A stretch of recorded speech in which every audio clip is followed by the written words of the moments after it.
ওজন হচ্ছে যে হারে বাবা আমার গা কাপড় এইটা বাসি কাপড় আলাদা পড়ে আছে, এইটা পরে মুড়ি খেয়ে নিয়ে ঘর মিল, আবার একটা পরে পোস্ট তোদের ওজন হচ্ছে দেখি বুড়ো মৃত্যু। হ্যালো, ওইটাই ভালো, এইটাই দিয়ে আবার এই আমি চাগাতে পারবো ওইটা দে, ওইটা সৌরা আছে। তুমি কি করে ভীমরুলটা ভাঙবে বলো? সে আমি যুক্তি বলে আমাকে আগে বলো, তারপর দিচ্ছি আমি।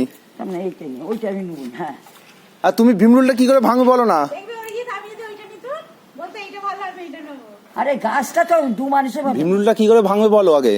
মানে হ্যাঁ, আমি হেলমেটে দেখেছি, সামের বই হেলমেট দিবে বলেছে দুটো, আর জ্যাকেট আছে, আর কালো প্যান্ট আছে, আচ্ছা কেরাসিন তেল আছে, হ্যাঁ। আমার 2 লিটার, আচ্ছা। কাপড় ছেঁড়াতে আছে, হ্যাঁ। একটা সেটা ধুয়ে দিয়েছি, মিলে দিয়েছি, হ্যাঁ। কাপড় ছেঁড়ার অভাবে তাকে যে আগে থাকতে এ করতে হবে, মশাল জ্বালতে হবে, আগে উপরটা মারি তারপর নিচেটা তো ধুয়ে। কটা ভীমরুল হয়েছে গো? দুখানা এতখানি করে।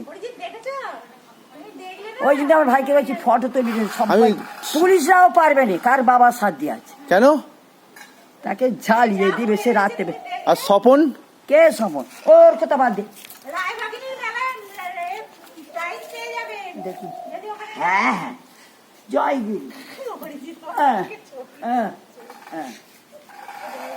আমি 37 কেজি ওজন, হ্যাঁ এক মনে নয়। তারপরে জমি ধানটা ভোটে, আমার জমি ভোট